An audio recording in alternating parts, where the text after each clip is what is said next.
우리 한 목소리로 말씀 읽도록 하겠습니다. 28장 1절부터 10절입니다. 안식일이 다 하여가고 안식 후 첫날이 되려는 미명에 막달라 마리아와 다른 마리아가 무덤을 보려고 왔더니 큰 지진이 나며 주의 천사가 하늘로 쏟아내려와 돌을 굴려내고 그 위에 앉았는데 그 형상이 번개하고 그것은 눈같이 휘거늘 수식하던 자들이 저를 무서워하여 떨며 죽은 사람과 같이 되었더라. 천사가 여자들에게 일러 가로되 너희는 무서워 말라. 십자가에 못 박이신 예수를 너희가 찾는 줄을 내가 알라. 그가 여기 계시지 않고 그의 말씀하신 대로 살아나셨느니라. 와서 그 누우셨던 곳을 보라. 또 빨리 가서 그의 제자들에게 이르되 그가 죽은 자 가운데 살아섰고 너희보다 먼저 갈릴리로 가시나니 거기서 너희가 배우리라 하라. 보라 내가 너희에게 일렀느니라 하거늘 그 여자들이 무서움과 큰 기쁨으로 무덤을 빨리 떠나 제자들에게 알게 하려고 다름질할세. 예수께서 저희를 만나 가라사대 평안하뇨 하시거늘 여자들이 나아가 그 발을 붙잡고 경배하니 이에 예수께서 가라사대 무서워 말라. 가서 내 형제들에게 갈릴리로 가라 하라. 거기서 나를 보리라 하시니라. 기도하겠습니다. 하나님 아버지, 정말 저희들이 어찌 하나님의 이름을 부를 수 있습니까? 저희가 어찌 하나님의 그 거룩하심을 깨달아 알 수 있겠습니까? 하나님의 은혜가 아니면, 하나님 우리에게 허락지 아니하시면 우리는 하나님의 그 하나님 옷자락도 결코 만질 수 없습니다. 그 하나님의 거룩하심을 차마 깨달아 알 수 없는 존재들입니다. 주님, 저희에게 지혜와 은혜를 더하여 주시옵소서. 우리가 머리로만 하나님 말씀을 알지 않게 하시고 참으로 우리의 마음으로 영으로 주의 말씀을 알게 하여 주시옵소서. 이 시간에 하나님 말씀을 전하는 자나 듣는 자나 하나님의 귀한 은혜의 말씀으로 인도해 주시기 원하며 우리에게 들려주시기 원하며 예수님 이름으로 기도합니다. 아멘.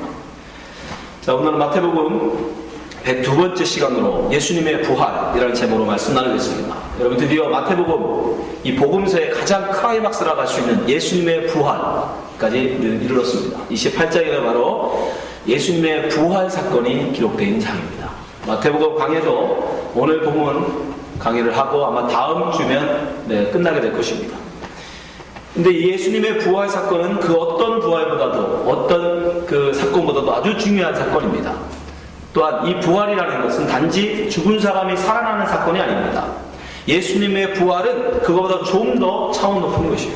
여러분, 성경에 보면 죽었다가 사람이 다시 살아나는 일은 여러 번 있었습니다. 신약 성경에도 3번이나 그런 일이 있었다라고 성경은 기록합니다. 근데 그들의 그 죽었다 살아남과 예수님의 죽었다 살아나심은 전혀 다른 것이에요. 여러 가지가 있겠지만 가장 대표적인 것은 뭐냐면 바로 그들의 죽음, 일반적인 사람들의 죽었다 다시 살아남, 야이로의 딸이라든가 나사로라든가 나인성 과부의 아들 같은 이런 사람들의 죽었다 살아남은 그 죽은 사람과는 아무런 상관없는, 그 사람 의사하고는 아무 상관없는 거예요. 그렇죠? 그들이 살려달라고 한 게 아니라 단지 죽지 않고 그 살아있는 그 옆에 있는 가족들이 살려달라는 애원을 통해서 예수님의 은혜로 그들이 살아나는 겁니다. 자, 나사로의 사건 한번 보겠습니다. 요한복음 11장에 그 사건이 잘 기록되어 있는데 20절 마르다는 예수의 오신다는 말을 듣고 곧 나가 맞되 마리아는 집에 앉았더라. 마르다가 예수께 여짜오되 주께서 여기 계셨다면 내 오라비가 죽지 아니했나이다. 그러나 나는 이제라도 주께서 무엇이든지 하나님께 구하시는 것을 하나님이 주실 줄 아나이다. 살려달라는 거죠.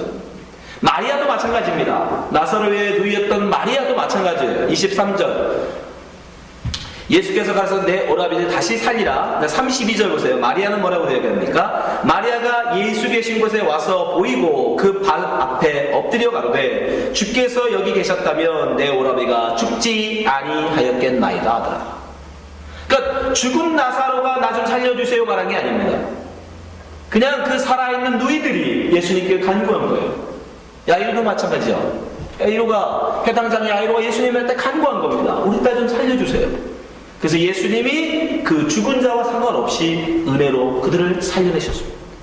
나인성 과부의 이 살아남은 어떻습니까? 그거는 심지어 가족, 그 살아있는 어머니하고도 상관없어요. 죽은 사람 상관없는 건 당연하고 그 어머니마저도 예수님한테 단 한마디도 살려주세요 소리 안 합니다. 그럼에도 불구하고 일방적으로 예수님이 그들을 살려내세요. 누가복음 7장 11절 보세요. 그 후에 예수께서 나인이라는 성으로 가실새 제자와 허다한 무리가 동행하더니 성문에 가까이 오실 때 사람들이 한 죽은 자를 메고 나오니 이는 그 어미의 독자요 외아들이래. 그 어미는 과부라. 그 성에 많은 사람도 그와 함께 나오거늘. 13절 주께서 과부를 보시고 불쌍히 여기사 울지 말라 하시고. 과부가 얘기한 게 아닙니다. 과부가 부탁한 게 아니에요. 예수님이 먼저 과부에게 다가가서 말씀하시는 거예요. 울지 마라. 14절 가까이 오사 관에 손을 내시니 맨 자들이 서는지라. 예수께서 가라사대 청년아 내가 내게 말하노니 일어나라 하신데 죽었던 자가 일어앉고 말도 하거늘 예수께서 그를 어미에게 주신대. 모든 사람이 두려워하며 하나님께 영광을 돌려가르되 큰 선지자가 우리 가운데 일어나셨다 하고 하나님께서 자기 백성을 돌아보셨다 하더라. 예. 이처럼 다른 사람들의 죽었다 일어남은, 죽었다 살아남은 그 죽은 사람과는 아무 상관없는 거예요. 단지 그 가족의 간구나 아니면 예수님의 일방적인 은혜로 그들이 살아나는, 살리신 거예요. 그러나 예수님의 살아나심은 전혀 다릅니다. 예수님의 살아나심은요, 본인이 미리 말씀하셨던 거예요. 내가 살아날 것이다. 내가 사흘 만에 다시 일어날 것이다. 미리 예고하셨어요. 자, 마태복음 20장 17절. 예수께서 예루살렘으로 올라가려 하실 때 12제자를 따로 데리시고 길에서 이르시되 보라 우리가 예루살렘으로 올라가노니 인자가 대제사장들과 서기관들에게 넘기우매. 우리가 이제까지 살펴보았죠? 예수님을 파라디도미 누가 로마 총독 빌라도에게 넘겨줬어요. 대제사장들과 바리새인들이었어요. 예, 그렇게 넘기운다는 거예요. 저희가 죽이기로 결단하고. 19절 이방인들에게 넘겨주어. 로마 사람들에게 넘겨준다는 거죠. 그를 능욕하며 책찍질하며 십자가에 못 박게 하리니 제3일에 살아나리라. 예. 예수님은 내가 비록 죽지만 나는 3일 뒤에 살아날 것이다. 예고하신 거예요. 말씀하신 거예요. 마태복음은 정확하게 이게 3번 그들에게 말씀하셨다라고 기록해요. 확실하다는 겁니다. 이것은 참이라는 거예요. 그것은 단지 제자들만 알고 있었던 말이 아닙니다. 누구들도 우리가 지난 시간 살펴보았죠? 대제사장들과 바리새인들도 이걸 알고 있었어요. 이 예수님의 하신 말씀을 알고 있었습니다. 그래서 그들이 어떻게 합니까? 예수님이 살아나면 자기들은 뭐가 되고?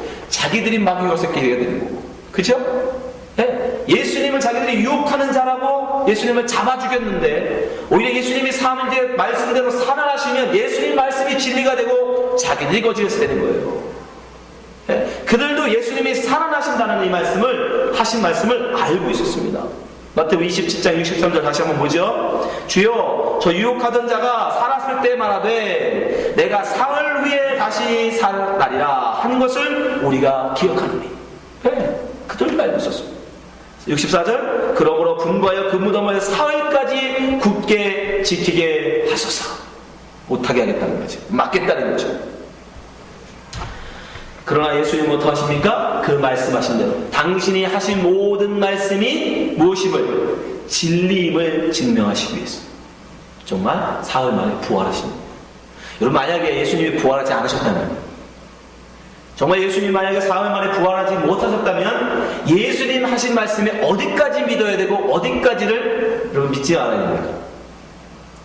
예수님 하신 모든 말씀이 지금 다 이루어진 게 아니죠. 앞으로 이루실 말씀도 있습니다.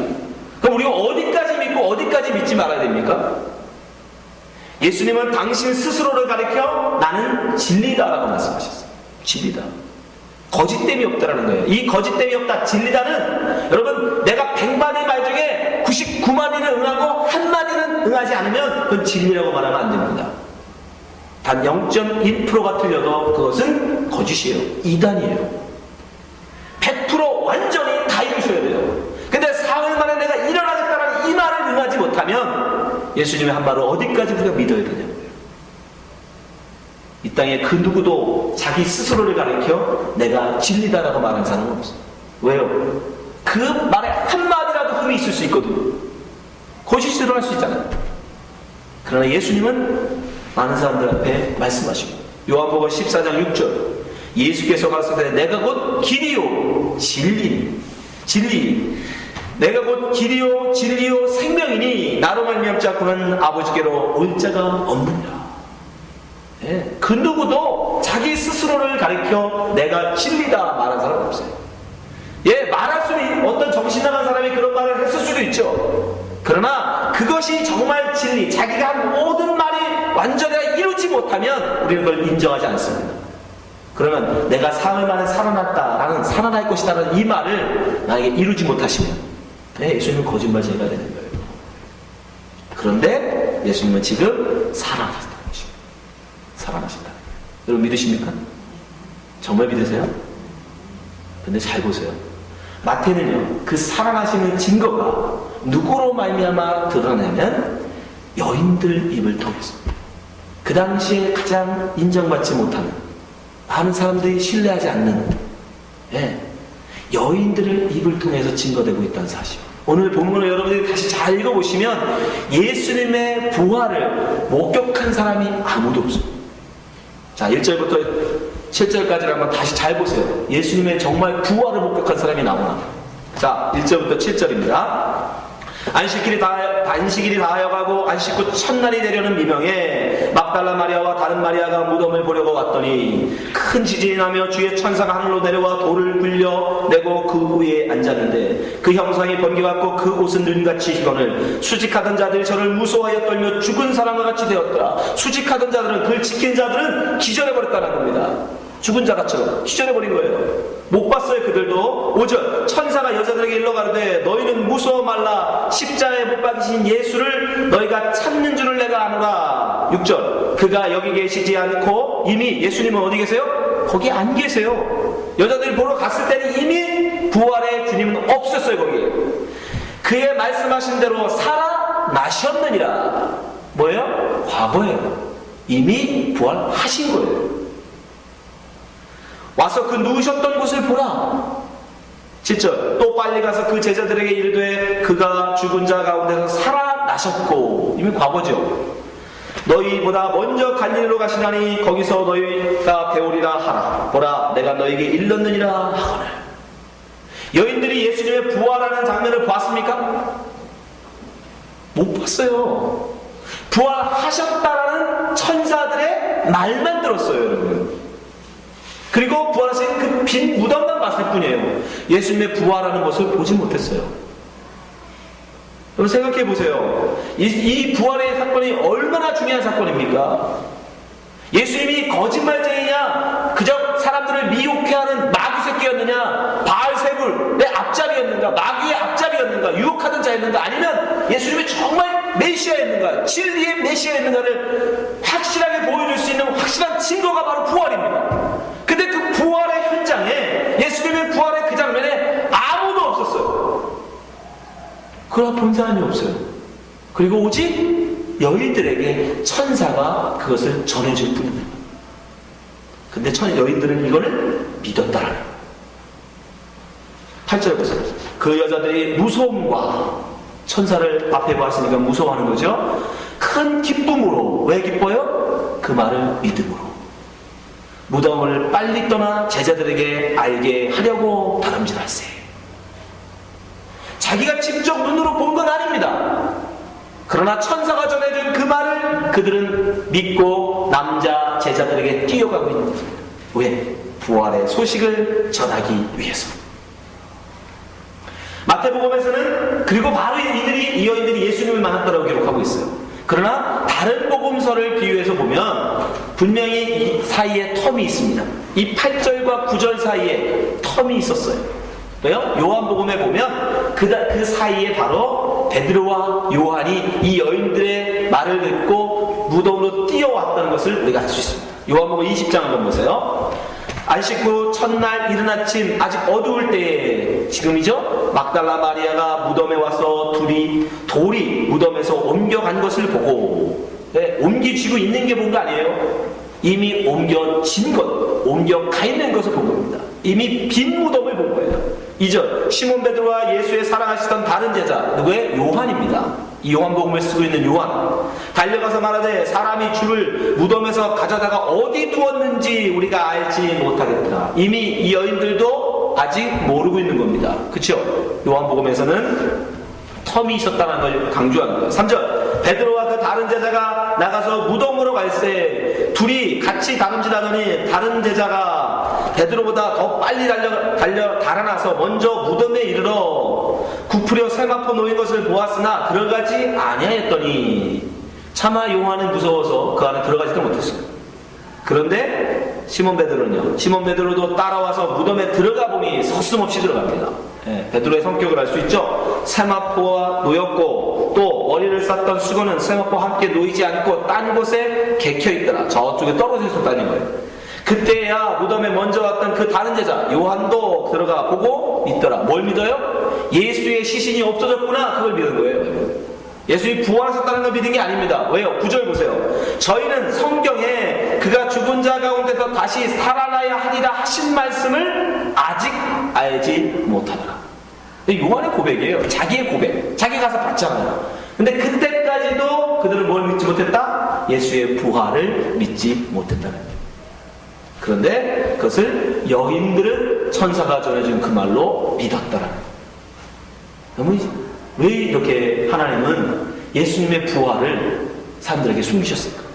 우리 같으면 이 중요한 부활을 많은 사람들이 보는 앞에서 대제사장들, 바리새인들, 유대인들, 예수님의 제자들 다 보는 앞에서 무덤 쫙 열고 그죠? 광채보다 더 우리가 햇빛보다 더 빛나는 광채에 그런 하얀 옷을 입으시고 앞에서 쫙 걸어 나오시면 그런 상상을 안 하십니까 여러분? 여러분 그런 성화 보잖아요. 그죠? 성화 그런 거 있죠? 그런 거 보면 모든 사람들이 다 그 앞에 꿇어엎드릴 거 아닙니까? 그죠? 정말 당신이 진리시군요. 당신이 정말 진리시군요. 메시아시군요. 다 꿇어 경배할 거 아닙니까? 근데 하나님은 그렇게 안 하셨다는 거예요. 심지어 이 여인들에게조차도 예수님의 부활, 그 무덤에서 나오시는 것을 보여주지 않으셨어요. 네, 아무도 못 봤어요. 숨기셨습니다. 왜 그러셨을까요? 그것은 바로 예수님에 대한 믿음은 믿음으로만 보라는 거예요. 마태복음은요 정확하게 이것을 맞추고 있어요. 보세요. 예수님의 놀라운 신비가 두 가지가 있는데 이 부활도 엄청난 신비지만 또 다른 신비가 있어요. 그게 뭐예요? 예수님의 출생입니다. 예수님의 출생은 굉장한 신비예요. 왜요? 이미 메시아의 탄생에 대해서는 이사야가 700년 전에 예언해놨어요. 메시아, 그리스도, 다윗의 후손은 어떻게 오신다? 첫째, 성경을 읽으신 여러분, 마태복음을 다 읽으신 여러분, 예수님은 어떻게 오셔야 됩니까? 메시아는 어떻게 오셔야 됩니까? 첫 번째, 네? 동정녀 탄생으로 와야 돼요. 처녀의 몸에서 나야 됩니다. 네? 아비가 있으면 안 돼요. 처녀에게서 나야 된단 말이에요. 그죠? 네. 둘째, 또 뭐예요? 어디서 태어나야 돼요? 다윗의 고향인 베들레헴에서 태어나야 돼요. 이 두 가지 요건을 만족하지 못하면 그는 메시아가 될 수 없습니다. 근데 예수님은 마태복음에 의하면 분명히 이 두 가지를 다 응하셨죠. 그죠? 처녀의 몸에서 베들레헴에 가서 나셨단 말이에요. 그럼에도 불구하고 겉으로 보면 그 당시 사람들이 보여주는 눈으로 보면 예수님은 아비가 있습니까? 없습니까? 요셉이라는 아버지가 있잖아요. 멀쩡히. 마리아와 정혼한 요셉이라는 아버지가 멀쩡히 있단 말입니다. 그리고 그는 어디 출신? 예수님의 고향은 어디예요? 나사로요. 나사렛 예수잖아요. 그러니까 그들은 예수님을 메시아로 인정할 수가 없는 거예요. 겉으로 볼 때는. 마태복음에 의하면 분명히 예수님은 동정녀 태어나시고 베들레헴에서 태어나셨기에 우리는 당연히 그분은 말씀을 이루신 메시아라고 인정하지만 그 당시 사람들의 눈에는 예수님의 그 신비, 출생은 뭐였어요? 감춰져 있었단 말이에요. 그들이 겉으로 보기에는 그는 요셉의 아들이고 그는 나사렛 출신이에요. 그래서 예수님의 제자들 중에 그러잖아요. 어떻게 나사렛에서 선한 것이 나오겠느냐. 네, 감춰져 있습니다. 예수님의 출생은 철저하게 신비로 감춰져 있습니다. 오직 하나님이 열어 보여준 자만 그 신비를 깨달아 알 수 있는 겁니다. 아멘? 믿는 자만 그거를 볼 수 있는 거예요. 마찬가지로 예수의 부활도 마찬가지예요. 우리 같으면 당연히 모든 사람들이 보는 앞에서 짠 하고 나오셨을 것 같은데 그러지 않으셨다는 거예요. 그러지 않으셨다는 거예요. 오직 예수 그리스도는 믿음으로만 예수 그리스도의 부활을 보게 하시는 거예요. 그래서 그 누구의 눈에도 예수님은 드러나지 않으십니다. 근데 더 놀라운 건 그 증거, 그 부활의 증거를 여인들을 통해서 하고 계시다는 겁니다. 자, 9절, 10절 보겠습니다. 예수께서 저희를 만나 가라사대. 부활하시고 제일 먼저 예수님이 만나신 분이 누구예요? 여인들이에요. 이거 모든 복음서가 동일합니다. 특별히 다른 복음서에서는 누구였다? 막달라 마리아였다라고 강조해요. 네, 마리아에게 제일 먼저 부활하신 이후에 나타나셨대요. 평안하뇨 하시고는 여자들이 나가 그 발을 붙잡고 경배하니. 여기서는 복수를 구파하고 있지만 요한복음에 의하면 막달라 마리아만 만났던 걸로 기록해요. 이 10절 이에 예수께서 가라사대 무서워 말라 가서 내 형제들에게 갈릴리로 가라 하라. 거기서 나를 보리라 하시니라. 부활의 주님, 이제 부활하신 그 주님이 그 부활의 소식을 누구에게 제일 먼저 전하라고 알려줍니까? 여인들. 왜 예수 그리스도의 부활의 신비를 감춰뒀는지 우리가 어떻게 하느냐? 이것 때문에 알 수 있는 거예요.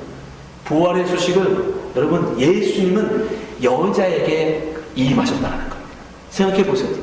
예수 그리스도의 부활을 가장 공신력 있게 인정하는 사람은 누굽니까? 여자인들이 아니에요.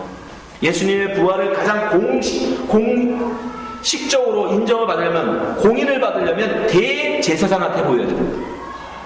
대제사장.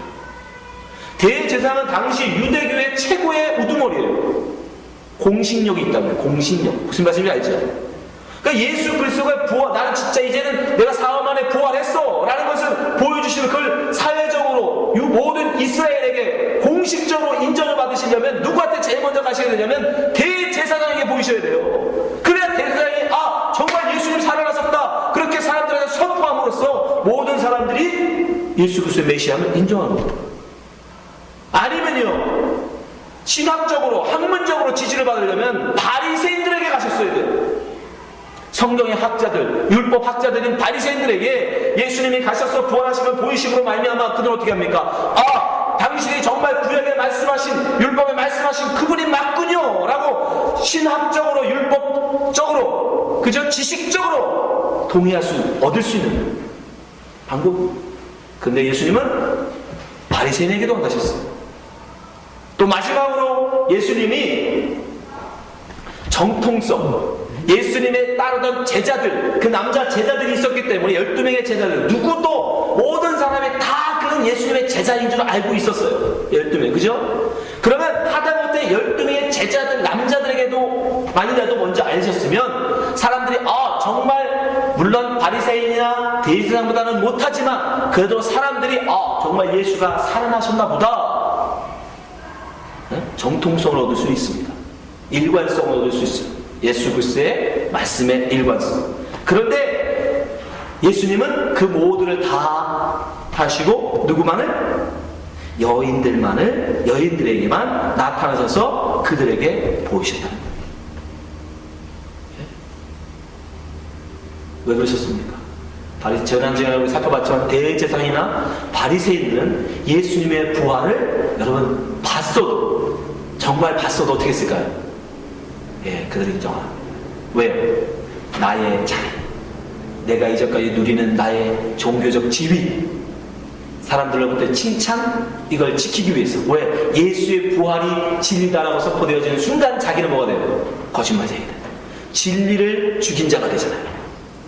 그럼 그는 알아도 절대로 그걸 인정 안 했을 겁니다. 또 예수를 잡아 죽이려고 했을 겁니다. 어떻게 알아요? 자, 11절, 15절. 그래서 성경은 기록해 놓은 거예요. 자, 보세요.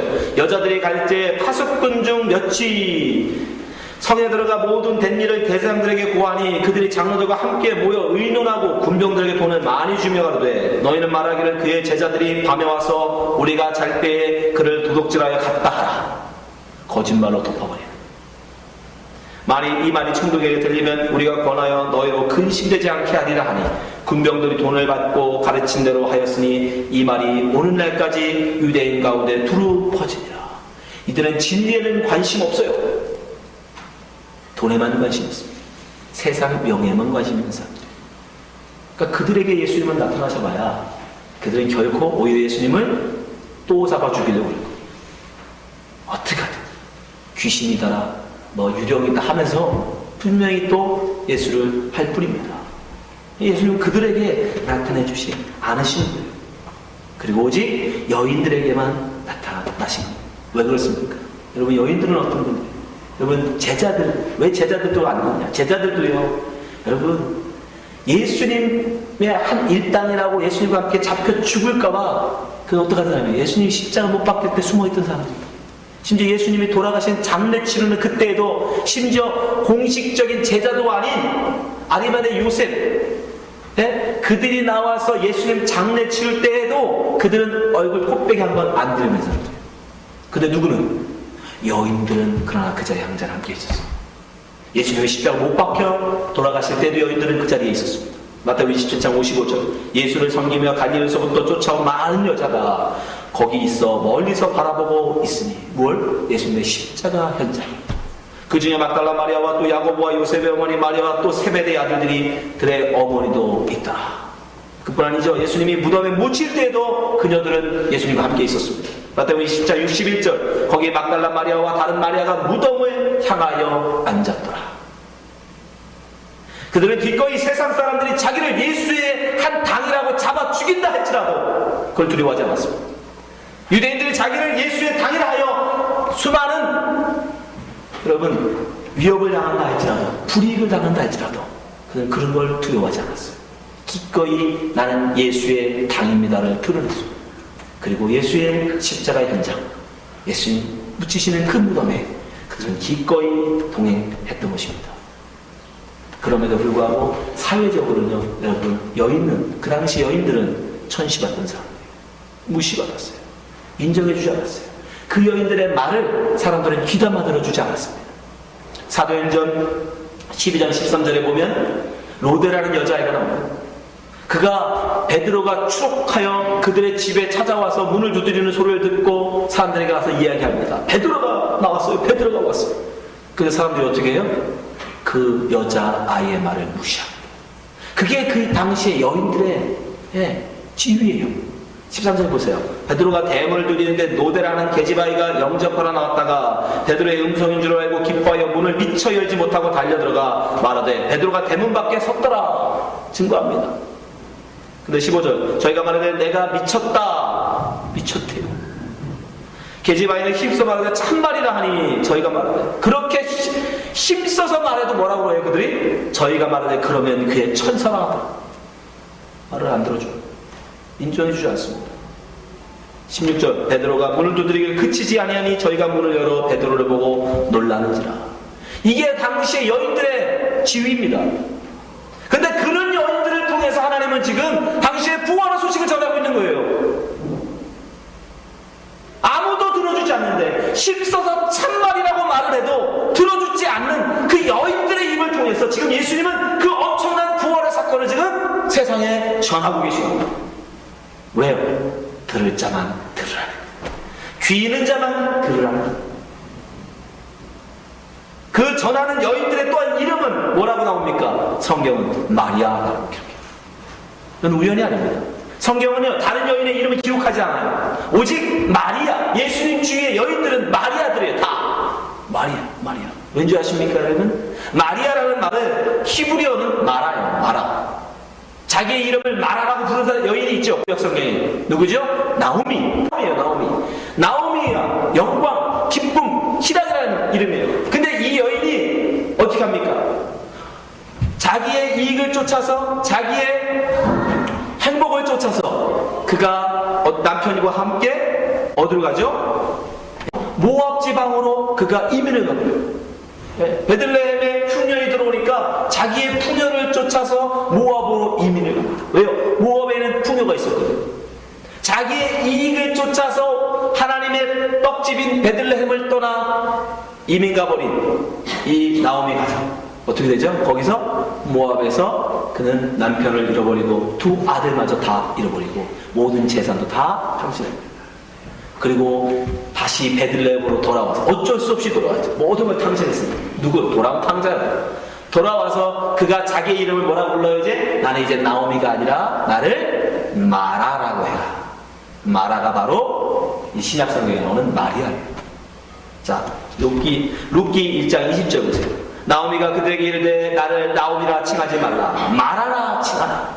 이는 전능자가 나를 심히 괴롭게 하셨음이니라. 내가 풍족한 데 나갔더니, 그렇죠? 풍족한 데 나갔더니 여호와께서 나로 비어 돌아오게 하셨느니라. 여호와께서 나를 징벌하셨고 전능자가 나를 괴롭게 하셨거늘 너희가 어찌 나를 나오미라 칭하느뇨 하니라. 마리아 무슨 뜻이라고요? 하나님께 나를 괴롭게 하셨다는 뜻이에요. 마리아라는 이름의 뜻은 바로 그겁니다. 괴로움, 쓴, 고통. 왜 예수님의 주위에 마리아들밖에 없습니까? 그들의 인생이 고통이에요. 그들의 인생이 이렇게 고난 가운데, 환난 가운데 있는 사람들이었다는 것입니다. 근데 성경에 출애굽기에 보면 이 마라가, 이 쓴물, 고통, 이 마라가 단물로 변하는 기적이 일어납니다. 단물로. 무엇으로 말미암아? 한 나무 가지로 말미암아. 출애굽기 15장 23절. 마라에 이르렀더니, 여기도 마라가 나오죠. 마리아예요. 그곳에 물이 써서 마시지 못하겠으므로 그 이름을 마라라 하더라. 쓴물, 고통, 고난. 24절. 백성이 모세에게 대해 원망하여 이르되 우리가 무엇을 마실까 하며. 25절. 모세가 여호와께 부르시더니 여호와께서 그에게 한 나무를 지시하더라. 한 나무. 그 물을 던짐에 물이 달아졌더라. 거기서 여호와께서 그들을 위하여 법과 율례를 정하시고 그들을 시험하실 수 있는. 쓴 물이 어떻게 변했어요? 한 나무가지가 던져짐으로 말미암아 그들이 단물이 되어졌어요. 무슨 말입니까? 예수님 주위에 쓴 물이었던 마리아들이 예수 그리스도의 달리신 십자가 그 나무로 말미암아 단물로 변하게 될 것이라는 것을 미리 말씀해 주십니다. 여러분, 이 단물로 변했다는 것은 그 인생의 나오미가 된다는 얘기는 아닙니다. 무슨 말이에요? 바로 이거예요. 그 부활의 엄청난 소식을 전하는 자가 된다는 것입니다. 아멘? 복이 또다. 복음을 전하는 발이요. 여러분, 복이 뭐예요? 다른 게 복이 아니에요. 남들은 볼 수 없는 것을, 남들은 믿지 못하는 것을 믿는 그것이 복입니다. 부활의 소식, 우리는 눈으로 봐야, 우리는 손으로 직접 만져야, 그치요? 그 손에 옆구리에 내 손을 찍어봐야 믿는 우리의 아니라 보지 않고도 믿는, 내가 부활의 주님을 보지는 못하였지만 그 전하여주는 자들 비록 여인들이었지만 그럼에도 불구하고 그것을 믿는 믿음이 복 있는 것입니다. 여러분, 부활의 소식은 우리에게 그렇게 증거되었어요. 마라들을 통해서, 마리아를 통해서, 여인들을 통해서. 그들도 역시 보지 않고 천사가 전해준 말만을 믿고 그들은 그 부활의 소식을 우리에게 증거하는 것입니다. 여러분, 우리는 부활을 믿어야 합니다. 예수 그리스도의 부활하심이 없다면 여러분 우리도 없습니다. 예수 그리스도의 부활이 만약에 거짓이라면 여러분 우리가 전하는 모든 이 기독교라는 자체가 없어져요. 교회라는 것이 이 땅에 있을 가치요, 헛된 것이 됩니다. 바울이 우리에게 분명히 말씀합니다. 고린도서 15장 13절. 만일 죽은 자의 부활이 없으면 그리스도도 다시 살지 못하셨습니다.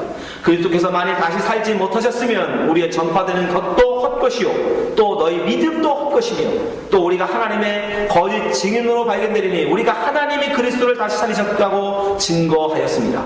만일 죽은 자가 다시 사는 것이 없으면 하나님이 그리스도를 다시 살리시지 아니하셨습니다. 만일 죽은 자가 다시 사는 것이 없으면 그리스도도 다시 사신 것이 없었을 터이요 그리스도께서 다시 사신 것이 없으면 너희의 믿음도 헛되고 너희가 여전히 죄 가운데 있을 것이요 또한 그리스도 안에서 잠자는 자도 망하였으니 만일 그리스도 안에서 우리의 바라는 것이 다만 이생뿐이면 모든 사람 가운데서 우리가 더욱 불쌍한 자니라.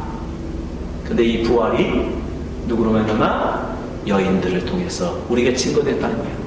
어떤 권위도 없습니다. 어떤 지식적인 증거도 없어요. 바리새인들이 증거하지 않았습니다. 권위를 가진 대제사장이 인정하지 않았어요. 심지어 정통성마저 없습니다. 예수님의 제자들을 통해서 증거된 게 아니에요. 단지 예수의 주위를 따라다니던 여인들을 통해서 증거된 거예요. 그러나 여러분, 이 마라들의 삶을 보십시오. 이게 바로 우리 그리스도인의 삶입니다. 세상으로서는 별 볼 일 없는 존재, 그죠? 대제사장도 아니에요. 율법에 능한 바리새인도 아니에요. 예수님의 참된 제자라고 인정받는 정통성 있는 예수님의 제자들도 아니고, 그저 이름 없이 주님을 따라다니는 그냥 마리아. 그의 삶은 참으로 고통이고 쓴물인 마리아. 그러나 주님은 그들에게 이 부활의 소식을 전하게 하셨다는 사실, 그걸 보고 알고 주님을 쫓아야 하는 것입니다. 대제사장처럼 사람들한테 인정받고, 바리새인들처럼 사람들에게 칭찬받고, 예수님의 12 제자들처럼, 남자 제자들처럼 사람들에게 인정받는 그런 삶은 없지만, 그러나 주님이 나를 사랑하시고 그 주님이 나에게 그 놀라운 하나님의 신비 비밀을 나에게 알려주시기에 그 주님의 위로만을 바라보고 주님을 쫓아가는 것입니다. 주님의 십자가의 자리, 주님의 그 장사 지내는 그 자리 묵묵히 쫓아가는 것입니다. 그러면 우리 어떻게 됩니까? 그 마라들, 그 마리아의 눈물을 주님이 닦아주신다고 말씀하셨어요. 계시록 7장 16절. 저희가 다시 줄이지도 아니하며 목마르지도 아니하고 해나 아무 뜨거운 기운에 상하지 아니할지니 이는 보좌 가운데 계신 어린 양이 저희의 목자가 되사 생명수 샘으로 인도하시고 하나님께서 저희 눈에서 모든 눈물을 씻어 주실 것입니다. 이 땅에서 눈물을 흘리지 않는 자를 어떻게 눈물을 씻어 줍니까? 이 땅에서 줄이지 않는 자를 어떻게 주님 먹이시겠습니까? 그러니까 이 땅에서 우리의 삶이 뭐다? 마리아가 된다는 거예요. 이 땅에서는 줄이고, 이 땅에서는 목마르고, 이 땅에서는 눈물 흘리는 쓴물, 고통스러운 마리아 같은 삶을 살게 될 것이다. 그러나 결국 그것이 끝이 아니다. 결국 나중에 주님께서 우리를 하신다? 먹이시고 입히시고 눈물을 닦아 주신다는 것입니다. 이 눈에는 아무 증거 아니 배워도, 이 땅에서는 아무것도 우리에게 보이지 않아도 그걸 믿고 가는 것입니다. 그것이 이 땅에 참된 부활을 증거하는 마리아들이고, 이 땅에 우리가 걸어갈 길임을 우리는 믿습니다. 이 자리에 계신 모든 성도님들이 끝까지 이 길 포기하지 마시고 이 길 걸어가시기를 주님의 이름으로 축원합니다. 기도하겠습니다. 하나님 아버지, 저희들에게 여인들과 같은 믿음을 주심에 감사합니다. 우리도 하나님 마리아와 다를 바가 없습니다. 이 땅에서 우리는 연약한 존재요, 보잘것없는 존재입니다. 그러나 이 땅에서 우리가 줄일지라도, 이 땅에서 우리가 목마를지라도, 이 땅에서 우리의 눈물을 흘린다 할지라도 주님께서 마지막 때에 우리를 하늘 먹이시고 입히시고 눈물을 씻어주심을 믿고 하나님 우리가 나가기를 원하오니 주님 붙들어 주시고 인도하여 주시옵소서. 마리아에게 나타나셔서 주 부활의 모습을 보이셨던 것처럼 우리에게도 하나님 그 부활의 주님 동행하여 주시고 함께하여 주시옵소서. 예수님 이름으로 기도합니다. 아멘.